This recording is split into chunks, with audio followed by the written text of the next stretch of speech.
So one time we had squatters at a home. They were supposed to check out and they just didn't. We didn't have a check-in coming in that day. It wasn't a same-day turnover situation, but it was pretty late in the afternoon. Of course, the cleaners notify us that people are still here.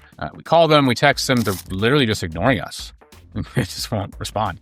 And of course, this was on one of those other platforms, not Airbnb. So it's where all the worst people come from. It's actually from places that are not Airbnb. Anyways, they're squatting. It was actually pretty easy to take care of. We just called the cops. Called the cops on our own Airbnb.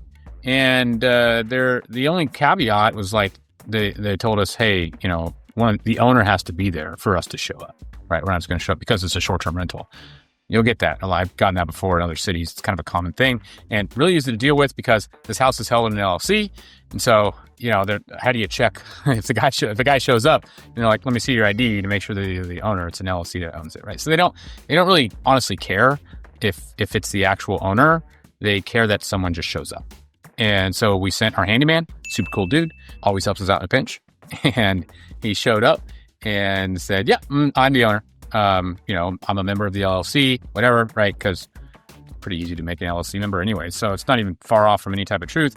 And he knows the house well, and the cops were super cool with it. And they trespassed people. We got them out.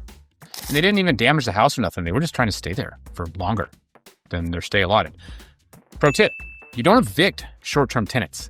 Eviction is a process that occurs with tenants that stay for longer than 30 days. It's a whole process you got to go through that is defined and controlled by the judiciary, right? Because tenants have rights, fair housing laws, etc. But when the stay is less than 30 days, fair housing laws don't apply. It's more like a hotel or an RV park or something like that, right? Where you can just trespass people, where criminal trespassing laws apply. They're not tenants by law. They're guests or something else, but they're not tenants with fair housing rights, right? So you can just call the police and say, I need to have these people trespassed. Evicted is not a word you need to use. Just keep that in mind. And I hope that helps. Like, subscribe, and share. If you found this helpful, please leave comments. Always happy to answer questions. I've seen a lot of crazy crap. So if you get in a weird or sticky situation, throw it up in the comments. Let's talk about it.